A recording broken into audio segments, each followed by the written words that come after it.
Le groupe Fred Zeller de la Libre Pensée de Dordogne vous présente sa chronique hebdomadaire.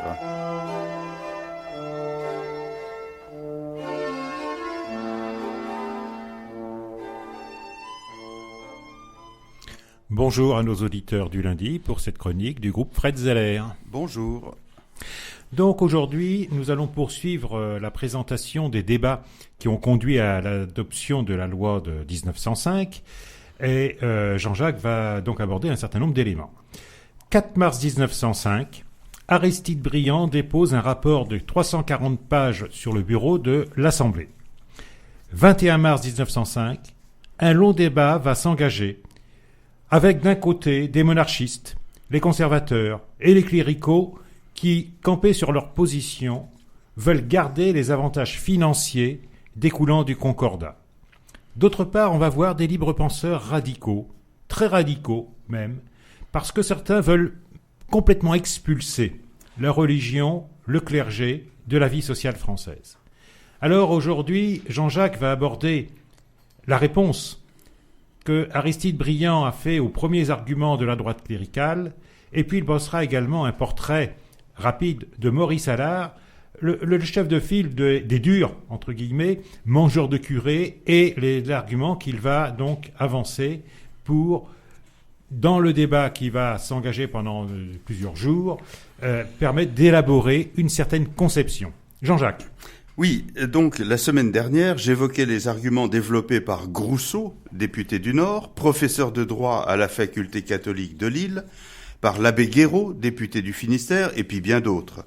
Et donc Aristide Briand leur répond en 9 points. Je vais évoquer ces 9 points, qui vous retrouverez des éléments de la vie actuelle.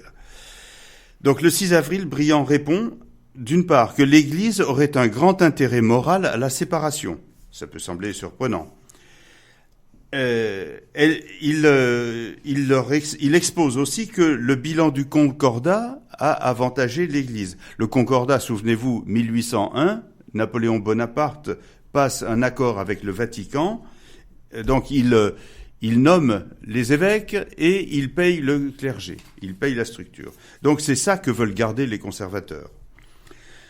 Ce concordat a avantagé l'Église, bien sûr, puisqu'il lui permettait de vivre grassement sur l'argent public, déjà. Donc, Briand expose que si pendant ces 34 ans, alors les 34 ans, ce sont ceux depuis la proclamation de la République, le 4 septembre 1870, donc depuis ces 34 ans, un régime de persécution contre si pendant ces 34 ans, un régime de persécution contre l'Église avait été institué dans ce pays, celle-ci ne se serait pas développée dans les conditions que vous avez constatées vous-même. L'animal est gras. Troisième point, l'Église a constamment combattu la République. Cette période n'a donc pas été nuisible aux intérêts de l'Église. Comment s'est-elle comportée vis-à-vis de la République ? Je cite Briand, là. A-t-elle eu une attitude sympathique ou même a-t-elle simplement gardé la neutralité ? Poser la question, c'est y répondre. La vérité, c'est que dans ce pays, pendant cette longue période de régime concordataire, dans toutes les circonstances graves, difficiles, aux heures critiques où son existence a été menacée, la République a vu le clergé se dresser contre elle en ennemi. Le quatrième point que développe Briand, c'est « la démocratie saura vaincre la résistance de l'Église ». Nous saurons vaincre les résistances, dit-il, nous ne sommes plus au temps où toutes les espérances du peuple s'absorbaient dans l'Église et où elle était l'unique refuge où sa détresse put s'abriter contre les mauvais coups du sort. Aujourd'hui, d'autres domaines s'ouvrent à son activité. Le peuple participe à tous les mouvements du progrès humain, et si sa confiance n'a pas encore déserté le ciel, elle a du moins poussé dans la démocratie des racines trop profondes et trop tenaces pour que les efforts de l'Église parviennent à les en arracher. Je trouve ça merveilleux parce que c'est plein de poésie, le style en même temps, et plein d'ironie. Un cinquième argument, c'est que le concordat n'est pas une arme que puisse utiliser la République. Donc c'est certain que ce n'est pas en faveur de la République, le concordat, puisqu'il faut dépenser. Sixième point, la séparation exige la suppression de tout financement public du culte. C'est éternel. Je le cite, Briand dit « Messieurs, j'ai dit tout à l'heure, et j'y insiste, que l'État avait le droit de reprendre sa pleine et entière liberté, et sans condition. Il n'est pas possible de concevoir, par exemple, la séparation des Églises et de l'État, sans que cette conception soit exclusive de toute inscription au budget de l'État, des départements et des communes, d'une subvention quelconque, à un titre quelconque, en faveur d'un culte. » Ça passera dans la loi, vous verrez que ça sera transgressé. Le 7e point, la constituante a légitimement exproprié l'Église. C'était un des arguments des cléricaux, enfin des gens, des députés cléricaux, c'est de dire, lorsque la constituante a expulsé, c'est donc une compensation, donc le concordat, on rétribue l'Église, quoi, pour ses pertes. Donc ce n'est pas vrai, c'est un mensonge. 8e argument, le projet de loi de séparation, donc ce projet dont on débat, c'est un projet qui est conçu dans un esprit de libéralisme vis-à-vis de l'Église. Je le cite encore Briand, « On interdit au ministre du culte d'exciter les citoyens à porter obstacle à l'exécution des lois. C'est excessif cela, dit-il, demande-t-il ? Pour les grosses dépenses, achat, construction, réparation de lieux de culte, elles pourront se constituer un capital, donc les églises ou les fabriques, elles pourront se constituer un capital illimité déposé à la Caisse des dépôts et consignations, à condition que ces sommes soient bien employées au but prévu et déclaré. Elles devront donc tenir une comptabilité et se soumettre au contrôle annuel de l'enregistrement et du fisc. Je rappelle que la loi qui régit les associations donc cultuelles, c'est la loi de 1901 sur les associations, qui exprime un certain nombre de règles. D'ailleurs, Briand rappelle que l'article 19 de la loi de 1905 qui sera votée précise que les sommes accordées par l'État pour réparer les seules églises classées monuments historiques ne seront pas considérées comme des subventions que la loi interdit expressément par ailleurs. Le dernier point, les églises ne peuvent donner asile à la raison. Donc, ça paraît couler de source, disons. Le rapporteur conclut par un appel à la discipline républicaine afin que ce soit adopté le compromis discuté et amendé en commission durant 2 ans. Et là, nous allons avoir un opposant de gauche, on va dire, qui est Maurice Allard. Donc Maurice Allard, dont je vais brosser très rapidement le portrait. Donc Maurice Allard, qui est le chef de file, disons, de ceux qui veulent autre chose, donc ils veulent, je vais vous le dire, je vais rentrer dans le détail. Donc, Maurice Allard est né à Amboise, en Indre-et-Loire, le 1er mai 1860. Il est mort à Amboise aussi le 27 novembre 1942. Il a une vie assez longue. Il est député du Var, c'est loin de sa base, on va dire. Il est député du Var de 1898 à 1910. Il sera avocat, il sera journaliste, il écrit dans plusieurs journaux républicains, et il sera collaborateur de l'Humanité de Jean Jaurès. Il est inscrit au groupe socialiste. Voilà, je passe rapidement. Et voilà quelques extraits du contre-projet de Maurice Allard. Donc, il propose donc à la place de l'article 1er, il dit « La République ne reconnaît, ne protège, ne salarie, ne subventionne, ni ne loge aucun culte. » Et ensuite, il développe en disant qu'il faut distinguer pourtant liberté de conscience et liberté religieuse. C'est un débat qui est très actuel. Les positions de Maurice Allard sont toujours intéressantes. Alors, dans son contre-projet, il l'étaye sur le fait aussi de protéger la liberté de conscience des enfants, même contre la propagande de toutes les religions. Il déclare qu'il ne cache pas ses intentions qui devraient être celles de tous les véritables républicains. Il y a incompatibilité, dit-il, entre l'Église, le catholicisme ou même le christianisme et tout régime républicain. Le christianisme est un outrage à la raison. Les religions, elles sont un obstacle permanent au progrès et à la civilisation.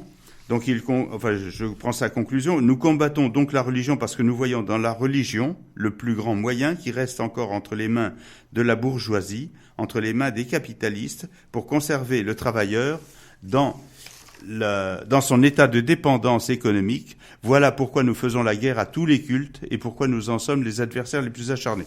Voilà, je ne m'étends pas plus là-dessus.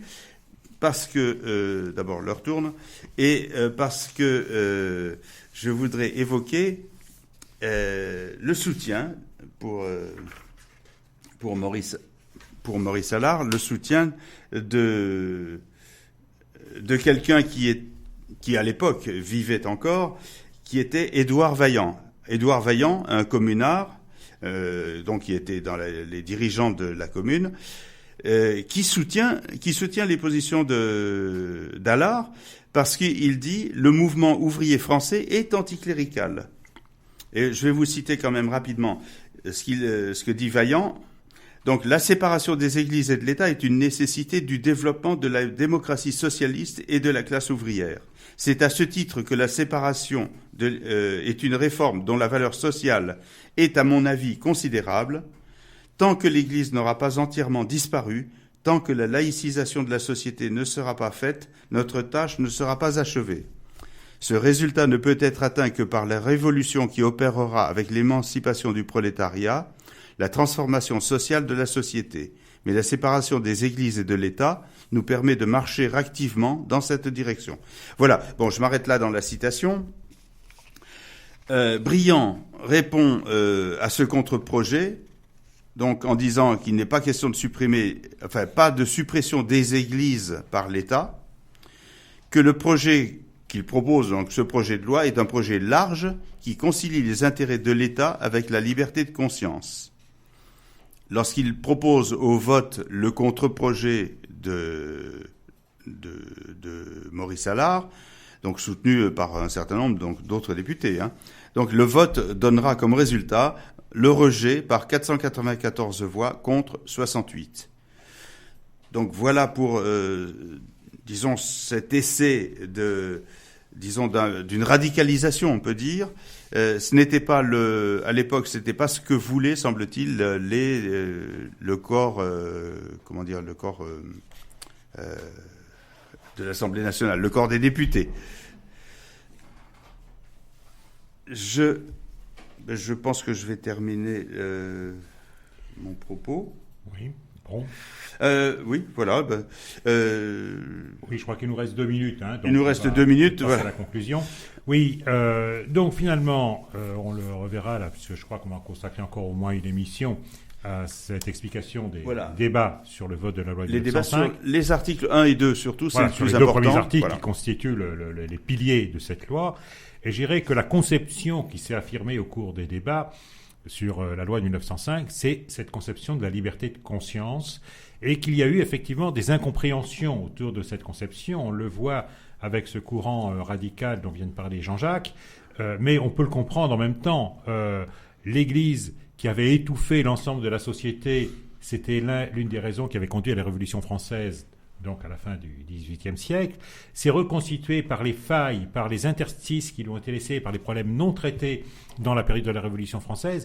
L'Église catholique en France s'est reconstituée un pouvoir sur l'ensemble de la société au cours du XIXe siècle, et notamment dans les périodes restaurationnistes, et à nouveau, d'une certaine façon, la population étouffe sous l'emprise que tente de reprendre l'Église sur la société, ce qui amène effectivement à ces courants à vouloir se débarrasser de toute visibilité sur le terrain public de l'Église.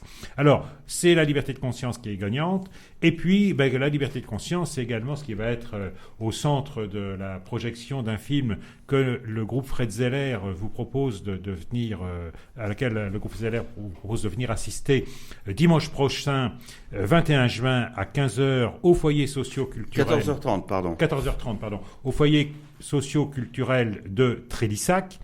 Et cette journée de dimanche sera importante pour nous, puisque le matin, le groupe Fred Zeller tiendra son assemblée générale pour débattre. Demi-parcours, on va dire. Voilà, demi-parcours pour débattre des textes présentés par la Fédération nationale, ou plus exactement la Commission administrative nationale pour le congrès du mois d'août. Et donc l'après-midi, la projection du film Fred Zeller, un homme d'engagement, suivi bien évidemment d'une discussion sur ce personnage important du XXe siècle. Voilà, à la semaine prochaine. Merci, au revoir.